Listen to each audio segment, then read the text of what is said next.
Hello. Hi. Today we are reviewing a classic film, a supernatural comedy that's very close to our hearts, which is Ghostbusters. Here.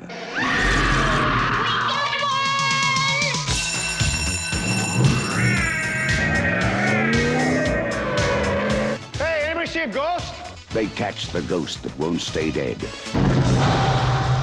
Ghostbusters. Right, this is very close to our hearts, this one, because we love Ghostbusters. What we're going to do is mainly we're going to focus on Ghostbusters 1 and 2 because they're the films that we love. And I know that there might be younger people now who like the new Ghostbusters, but, you know, we're going to be honest, we don't like any of the new Ghostbusters films. We've watched them, we saw the new version with the women in it. You know, some people like it. If they like it, that's great. It's just, that's not our thing, so we're not going to focus on them. We're just going to focus on the two ones. Yeah. So Ghostbusters, actually, the film itself, the first one, it came out, we were a bit too young to see it when it first came out. It came out in 1984, and, well, here's the thing. What do we reckon it got in the ratings? All right. First of all, let's just go with, what do you reckon the box office was first? Well, we haven't done the rating, mate. Oh, yeah, exactly. Right, so what we do is we say 3, 2, 1 and give our rating for the film. We don't know what the other one's going to say, and that's what makes it interesting. Yeah. So here we go. 1, 2, 3. 9.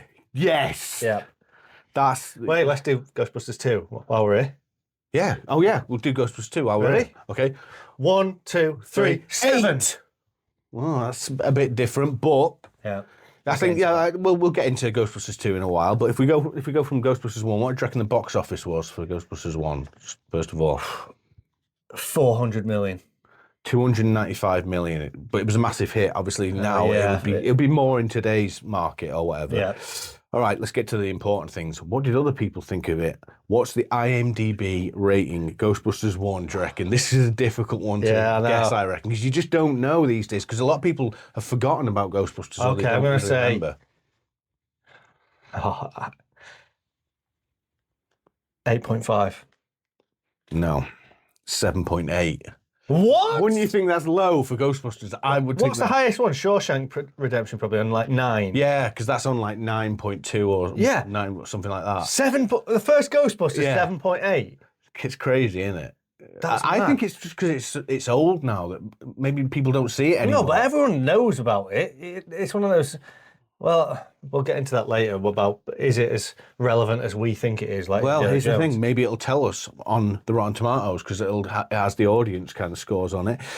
What do you reckon the critics gave it first? 92%.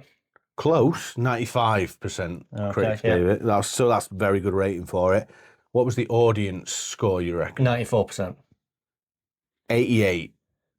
So I don't know. What's going I on would have thought it'd here? be in the 90s as well. Do you reckon there's something to do with it being review bombed by people that like the new one? Maybe, Or like, yeah. you know, the 2016 one, you know, it's like when the original people having to go at that one, so they're having to go back at It might be that because I think... Because I'm sure that would be higher Yeah, than you a would think. 7.8. Yeah, that's very strange that's that kind of rating for it. Well, if you've never seen Ghostbusters before, I mean, most people will have seen it. It's about a bunch of guys, scientist guys, and they come together and they need to do a business, and there's ghosts in the city, and they go out and they bust ghosts. So you don't need to say any more than that. And Ghostbusters 2 is. It's just the same thing repeated. Yeah. But yeah. So what do you like about Ghostbusters? What were your memories of it? What do you remember?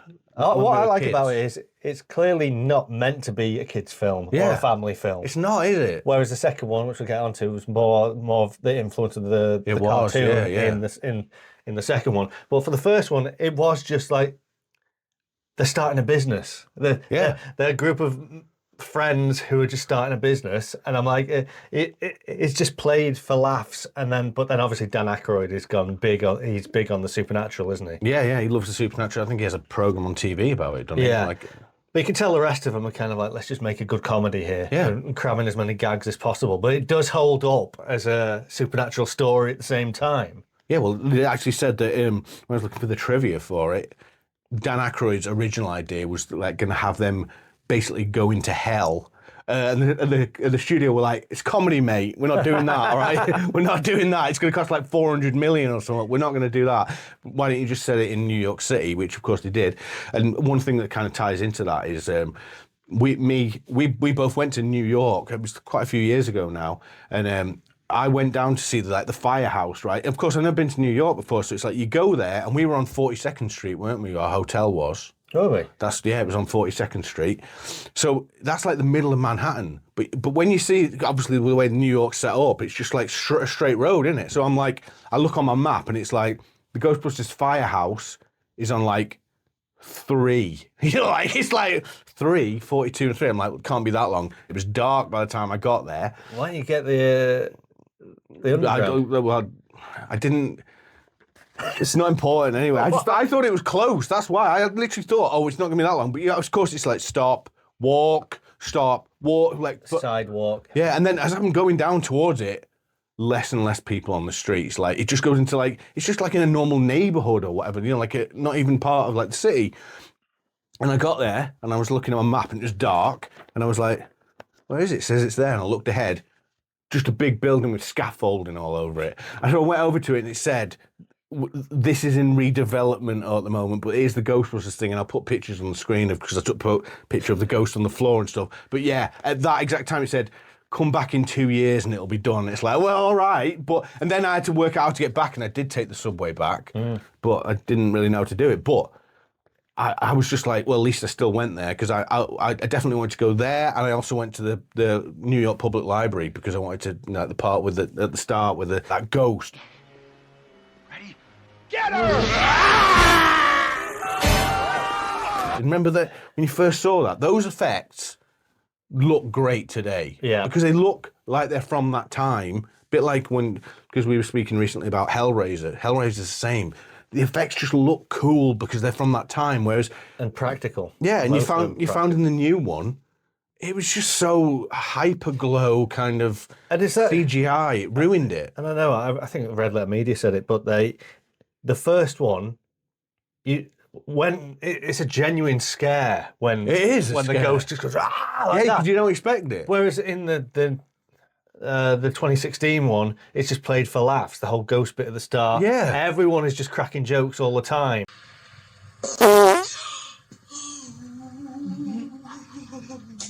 Wow, you really got me. I mean, that's what we'll get into why the characters are so good in this one, because they are all human characters with different character traits. Whereas the new one, they could have been the exact same character. Don't you think that a lot of this has come from that whole kind of with the Avengers films? They really started pushing for this. You've always got to have a gag like every 10 seconds in it. What's your thing, Pilates? What? You might have missed a couple things, doing time as a capsicle. And it's like, it's not really like that. Like we say about when you're watching Ghostbusters 1, it's not, there's not like loads.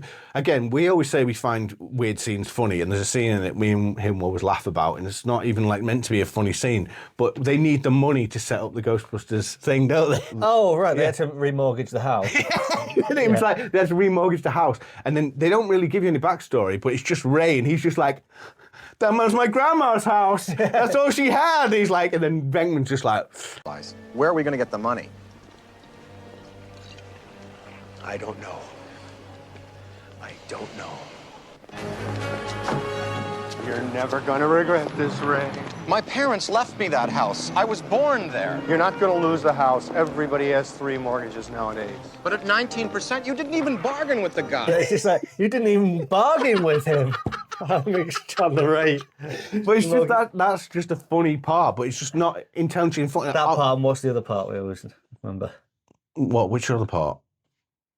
Oh, yeah, I love that part. It's like, he has that, whatever it is, the milk duds or whatever, Milky Bar or something like that, and he's like, to Egon, innit, Venkman, and he's like, yeah. You've earned it. You've earned it. You can tell that must be, because then you see like Dan Aykroyd, like I wonder if he's genuinely laughing there because it could be he's smiling. Because it's just a classic scene. I bet that's Bill Murray. Well, it said that when I looked for the trivia. It said a lot of it. He did do like a lot, because one of the things that I use, and I've actually like. Let's say, like I've said to girls, not in a creepy way, but I've said to girls sometimes, is that I love that line in it when Dana said, "Oh, that's in Ghostbusters 2, in it." In Ghostbusters 2, where Dana says, "All right, Venkman," he's like, I hope you don't try any of those old cheap moves." He's like, "Oh no, I got all new cheap moves." Like that. You love the Venkman character because he's just off the wall. You can see Bill Murray like doing it because it's good. Where the first one. Yeah, in the first one, of course. They all have a great time, and it even has some kind of, like we say, but you don't think it's going to be. It's not meant for kids because number one, they're all smoking all the way through it as well, and number two, it has that scene where he's in the bed with the ghost or whatever. Like that's, that'd be weird now watching that. If you're watching it with a young kid, they'd be like, I don't get. This soul by a ghost played for laughs. With the classic.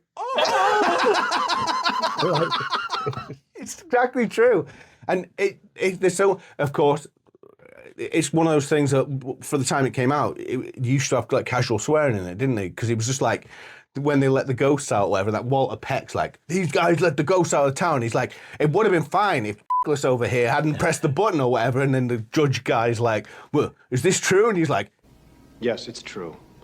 This man has no. I love them jokes like that. It's just that endlessly you remember all the scenes out of it. You remember Zool, like in the refrigerator, and like Rick Moranis, and even 600 tablets of that for the same price as 300 of a name brand. That makes good financial sense. Rick Moranis, and that was originally going to be John Candy. It was John Candy who was like they wanted for it. He would have been equally as good. Yeah, because he would have had done like the National Lampoon's kind of role, wouldn't he? Yeah. Excuse me, that kind of thing. Sorry, folks, park's closed. The moose out front should have told you.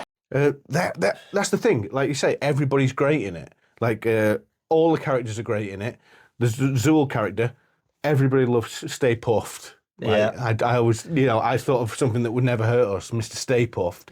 What just popped in there? It's the Stay Puft Marshmallow Man.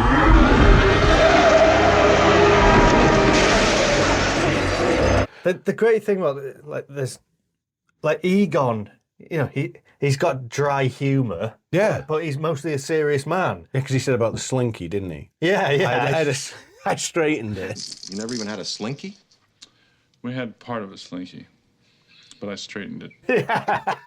Yeah, and it's like things like that, and we put it on one of the episodes of our podcast. I put up the picture. I'll put it up now of where, because I had Ecto 1 on. We had it on the shelf, didn't we? Because we always wanted the Ghostbusters Firehouse, but the only thing is, if you had that, they always advertised it with that slime that you put through the top. It's the real Ghostbusters Firehouse playset. Venkman, our firehouse is haunted. No way. Oh, no. And they would just wreck the actual firehouse itself. And you used to have them Ghostbusters toys, didn't you? Where you press the back and the head just like spins round or whatever. Like, oh yeah. It was just. That's why when they had the thing recently where they had the new Ghostbusters films out, people were like, well, why is it such a big thing? But it was a massive part of our childhood when we were kids, and you couldn't get away from Ghostbusters stuff, even though it was a bit like same with, remember with Terminator, you used to have like Terminator toys. It's like 18-rated film. Like why are you selling Terminator toys with like guns and things like that? But yeah, it was like, it's like when Batman Returns came out and then they had a load of toys in McDonald's, and it's like there's nothing. Oh yeah, kid but didn't they say that to? They said that to Tim Burton, didn't they? They were like, you ruined our promotion of our toys or whatever by making the film too dark. I know, and then he's like, well, I'm just making a film. Yeah, exactly. I don't care about the promotion. And then Joel Schumacher was just like, I'll just take the money and just ruin the actual franchise at that time. What killed the dinosaurs? The Ice Age! So, and the thing is, of course, we can't go that far without talking about Ghostbusters, talking about the theme song.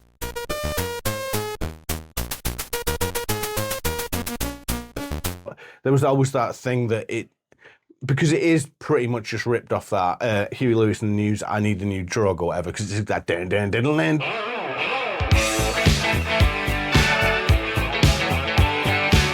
right there. It's exactly the same kind of thing. But what a theme tune. And I wonder how many films before that had a song specifically for the film. Yeah. I mean, well, he said that, didn't he? They came to me and said, you got to do a film with the word Ghostbusters in it. He was like, that don't rhyme with anything. And he'd seen, I can't remember, I think he'd seen a commercial or something like that where it was a bit like the one they have in the film. No, actually, it was he was looking at the dailies or whatever of the film, and it has the part where they're on the thing and they all go like, pick up your phone and call the professionals. Go Ghostbusters! We're ready to believe you! But he was like, yeah, I could just have people saying Ghostbusters like that. And that is how that came to be. But what an iconic song, what an iconic brand. The picture looks great of the ghost in the ghost in the red. I always just think like that Jurassic Park logo. Yeah, you could see why it's so much merchandise. Whoever came up with that, I wonder who came up with that, because that is just genius, isn't it? That's it's just like a great. You automatically know what it is. Yeah. And like we say, that's the problem that Ghostbusters, the brand, has had is that it was never meant to be a brand. No. It was like it came from. It's a little bit like when they tried to take Caddyshack and then do a brand in it. It's like you can't. It's like it was good as Caddyshack, but it's like you can't just keep on doing the same thing. And well, they did the same thing. Yeah, because that kind of gets us on to Ghostbusters 2. Right, so Ghostbusters 2, what do you reckon the box office was? I'm going to say 250 million. 112. Oh. A big drop off. Now, it did come out 5 years later. It did, yeah, it came out. Again, one of the things that people would say is they waited too long for the second one. And it was against things like Batman, Indiana Jones that summer. It had like a big thing to go against. What do you reckon is the IMDb for it? So this is a kind of a crazy 6.2. 6.6. So yeah, I knew it. Then again, the other one's only getting 7.8. Yeah, I know. That's not that far away from that one. And that one's a classic, and this one's reviled. Yeah, reviled, not by us, but by a lot of people. Okay, so Rotten Tomatoes, what do you reckon the critics said? 71. 54. They shredded it apart, ripped it apart. What do you reckon the audience is? 69. 61. Again, it's not seen as right. It has become one of those things that it's many years later now, and people have warmed to it. But when it came out, and this is kind of true, it's kind of true of a lot of films. Like Home Alone's the same. I saw the director of Home Alone, Chris Columbus. He was talking about Home Alone 2, and he was like, "It's just Home Alone, but we just did it in New York." He was like, "There's no get beating around the bush," but it was the thing that it took so long to come out because Bill Murray didn't want to do it. Dan Aykroyd wanted to do it, had to come up with a story for it. Bill Murray, there was always that rumour that he just, as soon as he got the script, he shredded it or something like that, and he said, "I'm never doing that film." And but then Dan Aykroyd did write a script that he liked, and Bill Murray he only said this just recently. He said he wrote a great script. And I thought, all right, I'll do it then. I don't like doing sequels, I'll do it. He's like, and then as soon as I got the script for the new one when we were about to start, I was like, studio would just come in and said, no, just do it like the same as the first one. And he was like, it's just the same as the first one. And you know, you can tell because it is basically the same film, isn't it? I mean, like if you watch, it's just this time there's slime in it, and like you know the bag Slimer. Yeah, but we've said about before on one of our podcasts where we talk about how we went to the cinema to watch All Dogs Go to Heaven, and it was sold out. But Ghostbusters 2, this was 1989 when that came out. Ghostbusters 2 was there. 5. He was 5, I was 7, and it was like the woman behind the desk was like, "What?" Dad was like, "What's on in the other cinema?" She was like, "Ghostbusters 2," and he was like, he didn't care. He don't care about any of them films, but he was like, "All right, that then." And so, but it's one of those things where it's like, I'm so glad that happened, that we actually got to say we saw it. But it was the scariest film. But it was hell, yeah. It was hell for you. Wasn't it? You had nightmares about that Vigo. Yeah.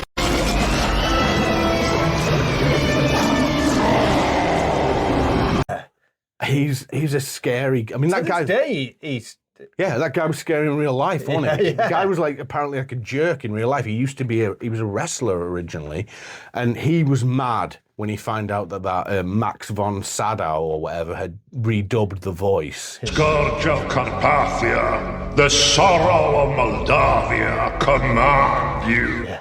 It's like the same as the guy in Star Wars, wasn't it? Like David Prowse. He was very mad. He thought they were going to use his West Country accent instead of Darth Vader. Start tearing this ship apart piece by piece until you find those tapes. Find the passengers of this vessel. I want them alive.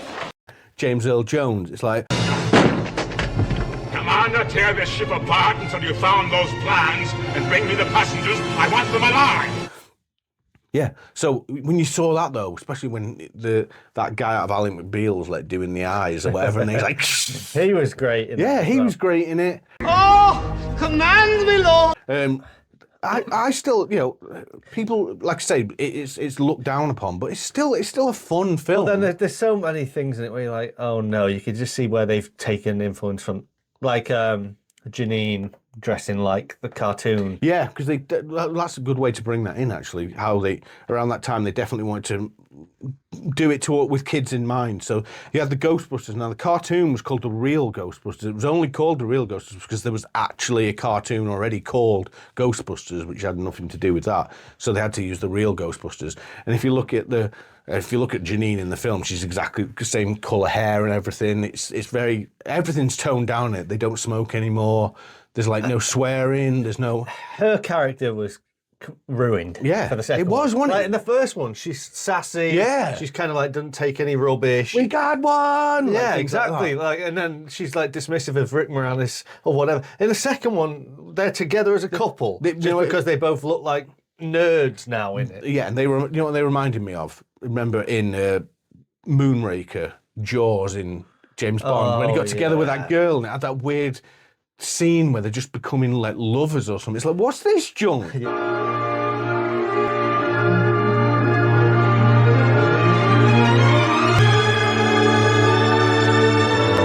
Yeah, but that's what it's like.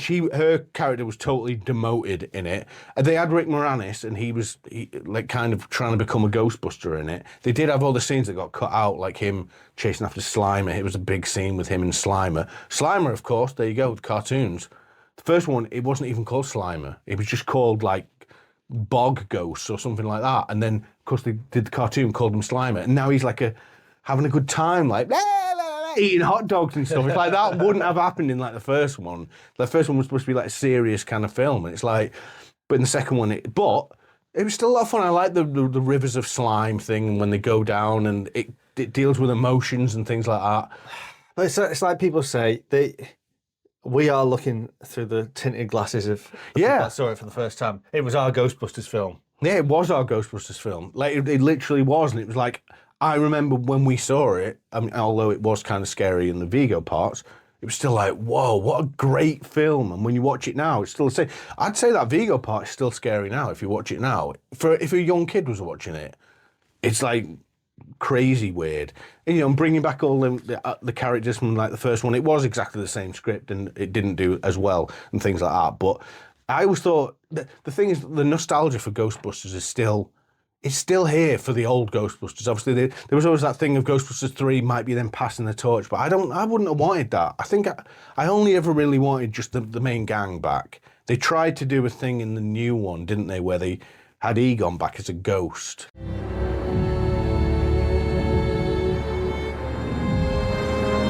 Yeah. And it's this cheapens it. I don't... And yeah, those new films, they just play on the heartstrings moments, and they're just if it wasn't to do with Ghostbusters, it would just be a boring film. It would be about some kids. I remember that nostalgia is still there because I had Nintendo Wii. I had the Ghostbusters game, which they kind of called the Ghostbusters 3 because Dan Aykroyd did the story and stuff, and I got a little story about that because Bill Murray was doing his voice on it. And he said, literally, he'd been doing the voice on it all day, and he walked out of the office, he was in the recording studios, walked down the street, and he said, I was just whistling the Ghostbusters tune, and I walked past this guy, and this guy just looked at me get over it, mate. I was that's typical Bill Murray there. But he was yeah, that happened. He was I can't believe that guy's still going on about Ghostbusters. But the nostalgia is still there, and so that's why you had the big thing about when the women did their one, and it was a very gross out humour. It was just not right. But, it's too much...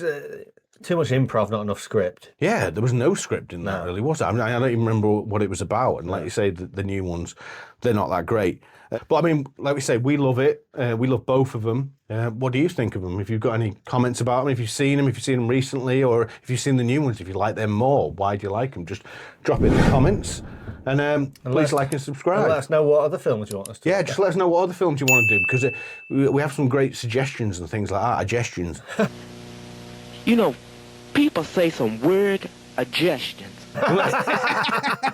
So we're always looking for feedback and what you think. If you like this review and other ones you'd like us to do. And we'll see you later. See ya.